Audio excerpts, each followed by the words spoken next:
if you are just putting a child in a classroom so that you can say you have inclusive classrooms, but that child does not receive the things they need, that actually can be detrimental to that child. You can't have inclusion without equity.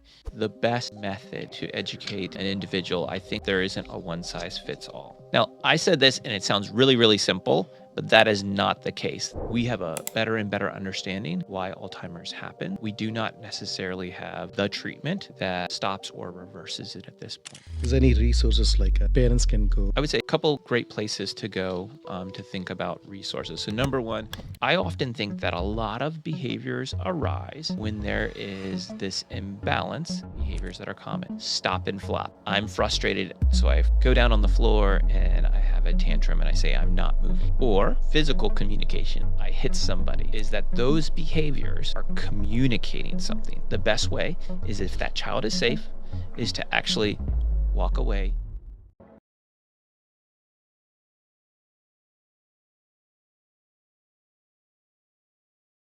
Welcome to YINZ Podcast. I'm your host, Envy.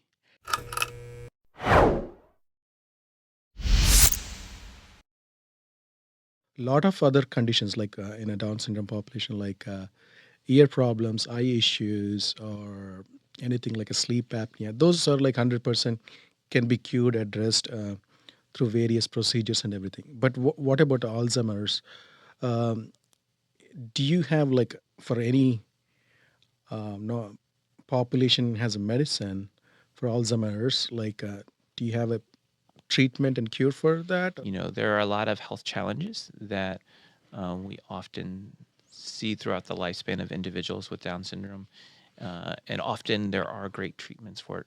Alzheimer's is one of the things that we still struggle with. I will say that that's the area of cutting edge research that we have a better and better understanding of why Alzheimer's happens. We do not necessarily have the treatment that stops or reverses it at this point. But what I would say is I'm hopeful that as we are spending more time, more money, and more energy in thinking about treatments, we're going to get there one day. And I think that actually, once again, when we think about the care of individuals with Down syndrome, it may be from this community and learning how to care for them that it actually helps make some breakthroughs for all of us.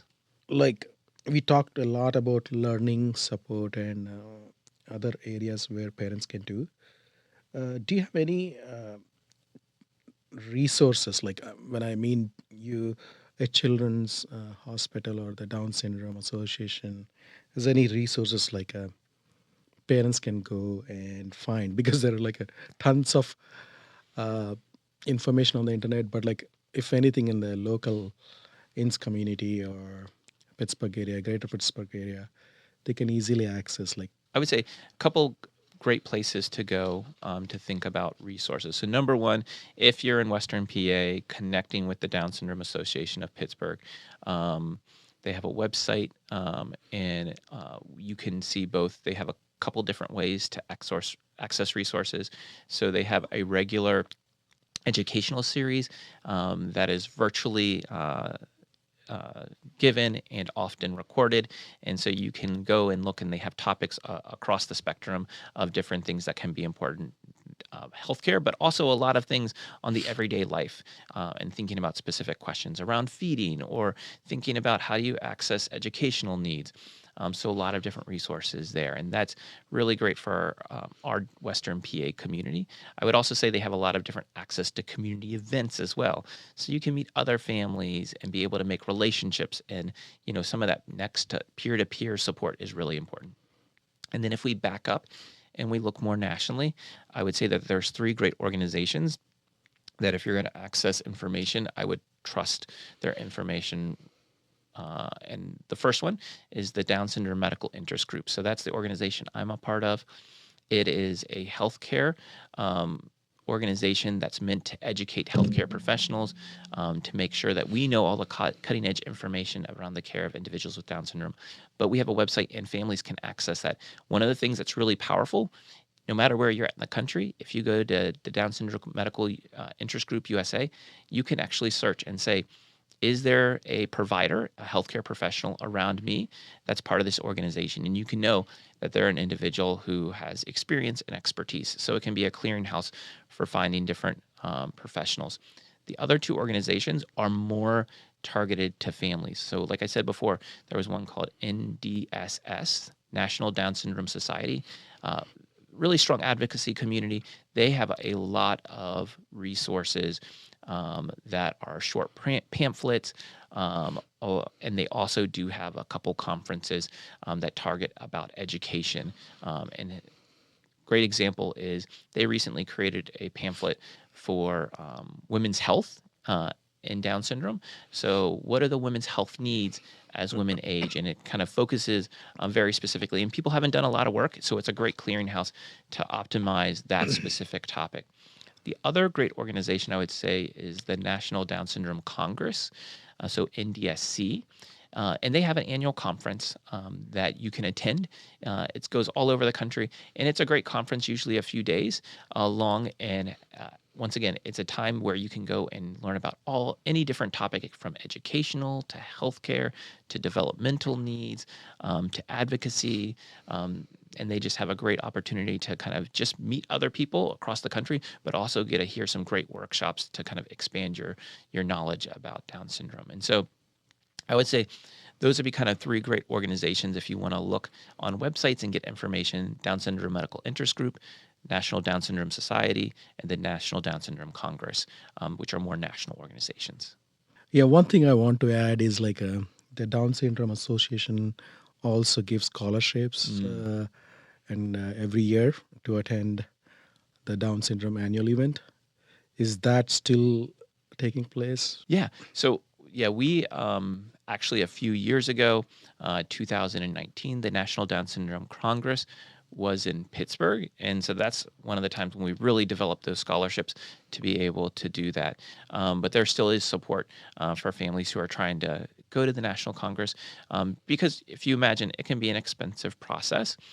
So I would just connect with the Down Syndrome Association of Pittsburgh if you're interested in learning more. So, since we talked about all these resources, and one more other thing probably parents would like to know is what kind of educational framework you recommend for the Down syndrome population and our community, and what is the difference? Because, like, why some schools only recommend like special ed classrooms? Yeah. So when we think about education and thinking about the best method to educate an individual, I think we have to think and take a step back and recognize that there isn't a one size fits all. I think that there are a couple principles that are really, really important. So I absolutely believe in inclusion. And inclusion means that we don't just include somebody in a classroom, but we also give them the things that they need to thrive in that classroom. So all the research around inclusion, meaning that a classroom shouldn't be separated by abilities, that there shouldn't be a classroom for exceptional children, there shouldn't be a classroom for children who have normal cognitive abilities, and there shouldn't be a classroom for those who have intellectual differences or neurodivergence. That actually, the research that shows that when we put them all in the same classroom, everybody benefits is true, but there's a really, really important point in that. That is that each of those children in that classroom have the support that they need. So, for instance, if you have an inclusive classroom with an individual who has an intellectual difference, they may need an aid or a support to be with them so that as we're doing a lesson, they have someone who's walking alongside them and support them. When they get that appropriate support, when there's equity, when they get what they need, actually it benefits the child next to them who maybe doesn't need that support, but that aid can turn next to that child who maybe is struggling for a few seconds and help them as well. So we know inclusive classrooms work best when everybody in that classroom gets what they need. So I think that we have to be really careful when we think about inclusion. We don't just mean include, we mean inclusion, where we get not only are people present, but they have what they need to thrive and flourish, and that helps everybody in the classroom thrive and flourish. I said it's not a one size fits all because the reality is dependent on the school and the school district that you're in. There may be a difference in resources. And so if you are just putting a child in a classroom so that you can say you have inclusive classrooms, but that child does not receive the things they need, that actually can be detrimental to that child. So I think that you can't have inclusion without equity. And so we have to make sure that all the children are getting what they need in that. So when I meet with families around IEP meetings, because we have these discussions all the time, it's not a simple discussion. It's a discussion of saying, as your school is assessing what your child needs, are they able to provide what your child needs, and what environment can they do that in? And that helps us know what is best for your specific child. Yeah, that's sums up like the parents need to work with the school to have a program, both inclusion and what child needs. So it's a combination of general ed, a combination of special ed, kind of pulling out and teaching few of those things like physical therapy they probably can pull out and do, and sometimes with aid they can do few things in the classroom. Yeah, what we call pushing in. So pushing in, how do we help an individual stay within the general ed classroom with the appropriate supports that they need in that classroom? Okay, how can they address these issues, both the kids and the parents stress, when I say like how to like cope their stress and all this stuff? When we think about some of the behavioral challenges that arise for our specific community, I think it's really important to recognize some of the strengths and challenges that lead to those. So what I mean by that is we can't have a one-size-fits-all approach to how we address behavior, because there are some unique perspectives that our folks have.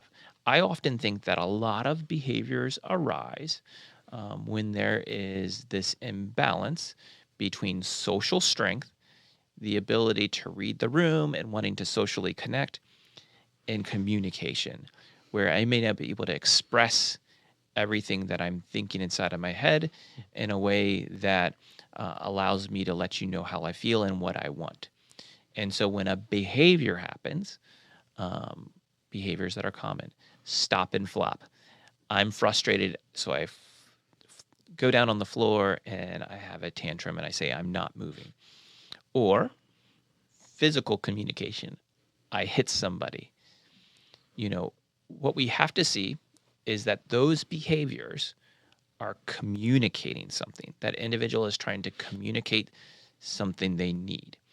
And so correction of that behavior isn't about saying, stop doing that behavior. It's understanding what the antecedent event is.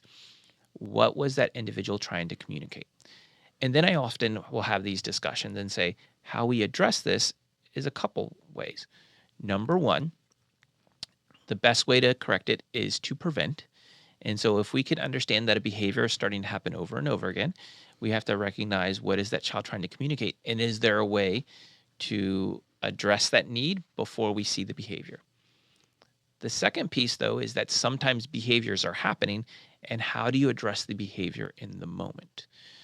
And one of the things that is really, really powerful is that our kids are often reinforced socially, meaning that any kind of feedback you give, either positive and negative, can reinforce a behavior. And so if a child stops and flops and you're down on the floor and you're saying, we got to stop doing this, you need to get up, we need to go do this thing. And as you're starting to show emotion, that is reinforcing the behavior, because that child is drawing you in and trying to get you to connect with them. So often what can happen is that in that moment, the best way is, if that child is safe, is to actually walk away and give them a chance to cool down. And when you walk away, they will recognize this is not being socially reinforced, and sometimes that diminishes that behavior. Now, I said this and it sounds really, really simple, but that is not the case. These are really, really challenging situations. And so I don't want to overly simplify it, but I want to say those are some general concepts. And I would say this simple discussion is not enough to support families and being able to address behavior. It's just starting to talk a little bit about some of the construct behind it. I want to give you two really important resources. Number one, there's a great book by David Stein called Supporting Positive Behavior in Children and Teens with Down Syndrome. And it really talks about the cognitive biology behind why behaviors can occur in individuals with Down syndrome that is different than we think about in other groups of people, to better understand how we support those individuals walking through those behaviors. The second thing I will also highlight is that as part of our center, if you live in Western PA, the Down Syndrome Center, we actually have a behavioral therapist who's part of our group, Dr. Santa Maria, who only takes care of individuals with Down syndrome and specifically supports families navigate situations like this. And so she is a great resource that if you're needing support, reach out to us and we can make that connection. Because I think that when we have a challenging behavior, once again, it's not a quick discussion that helps get you to the way in which you can solve and work together. It's usually a process, and you need to work with somebody to help navigate that process. And so just to recognize, take-home points would be that behaviors are often,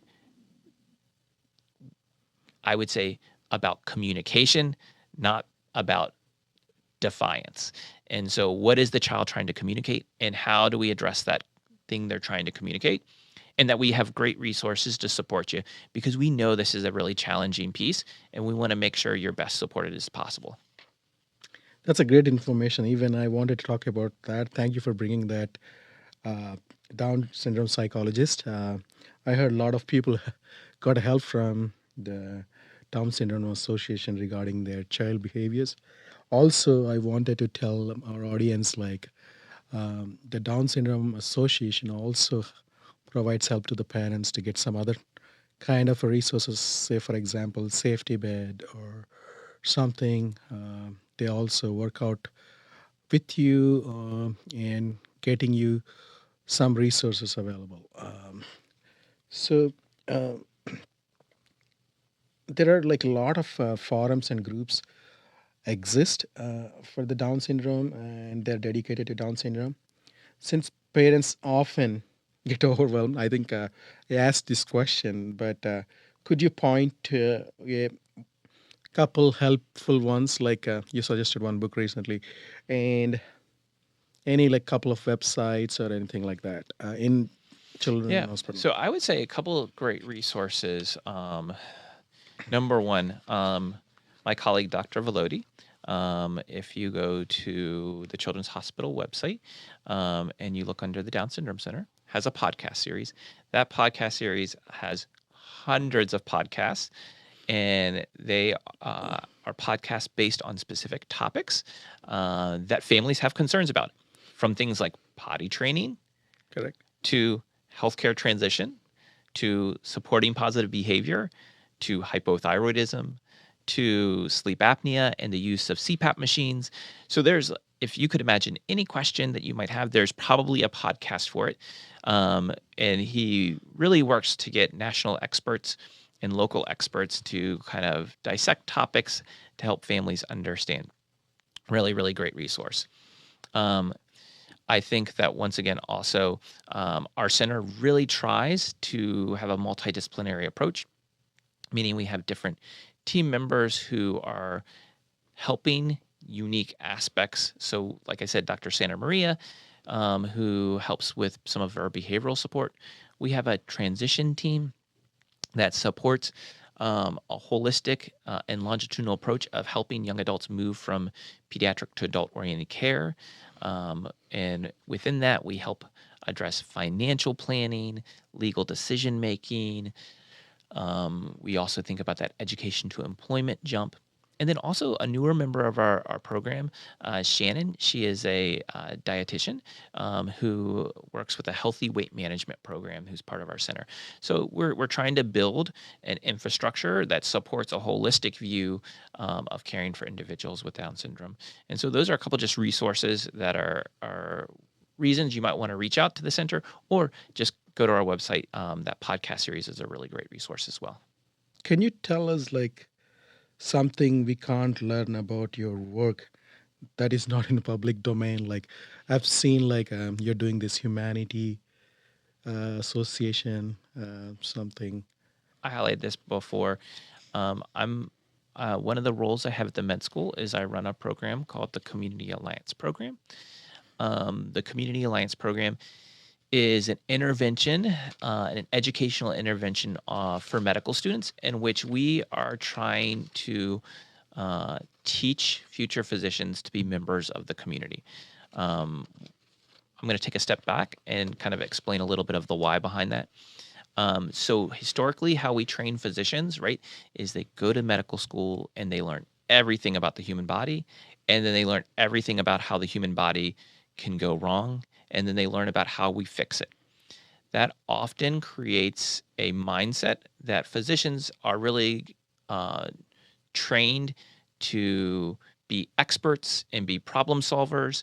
And so we often come into communities and we say, well, what is the need? Here is the solution. We come in for a period of time and then we bounce out. Or that healthcare occurs in a silo and is disconnected from its community around it. The goal of the Community Alliance program is to teach students to think about what does it mean to be part of a community. So we place all 150 of our first year medical students in 30 different nonprofits across the city. They are not medically specific nonprofits. They are medically adjacent, so they kind of support other needs, social determinants of health around individuals. And the goal is for those medical students to recognize the shared expertise that sits within their community, develop relationships with community members, and then develop a service learning project that will go through their second year of medical school so they can be an integrated member of that community. And so it kind of changes the mindset that as healthcare professionals, while we have expertise, there's expertise in our community, and the best way for us all to thrive is for us to work together. And so that's a program that I'm a part of. I'm one of the leadership members of that organization. We actually just had our first cohort of 150 students who finished and got a chance to learn a lot about what our students are doing across the city, and hopefully creating future physicians who are exceptional healthcare team members, not only from a mind standpoint, understanding information, but from a heart standpoint, being members of the community. Any last words for our YINZ community viewers from your side? If I were going to give any last words thinking about this podcast community and those who are listening in, would be that, one of the greatest privileges of my career has been being able to work within the Down syndrome community. As healthcare professionals, it is easy to think about what we bring to the table. But the thing that has humbled me is how much I have learned. I have learned, that what we do within the medical institution is only a small piece of what impacts the lives of individuals, and that as healthcare professionals, we need to learn how do we engage and work with our community around us. And so the Down Syndrome Association of Pittsburgh has been a great influence on my career and made me a better physician and made me understand that healthcare actually is delivered where people live. The other thing that has really been impactful for me is recognizing that when we think of people, we have to recognize not thinking about what's wrong with them. What the disease model. What we have to think about truly is what is the strengths of who they are and how can we support those strengths. And as a physician, I need to come into every experience and recognize that the person across from me is unique. And that means the care that I'm going to give them is unique based on what their needs are. And so those are just a couple of the lessons that I have learned. And I'm so thankful for that piece of who I am and what I have had the opportunity to learn about as I've been a physician within the Down syndrome community. Thank you, Dr. Andrew. It's an honor to agree to come here and talk about the Down syndrome and share your inputs and a lot of resources and a lot of concerns that the parents have.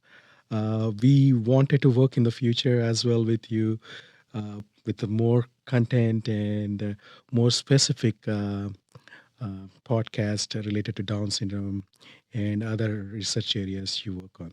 It was pleasure once again. Thank you, Andrew. Thank you so much. And it has been a pleasure getting to be on this podcast. And I hope we get to collaborate again in the future very soon. Thank you very much, Andrew. Thank you. All resources and contact information you can find in our description of this video.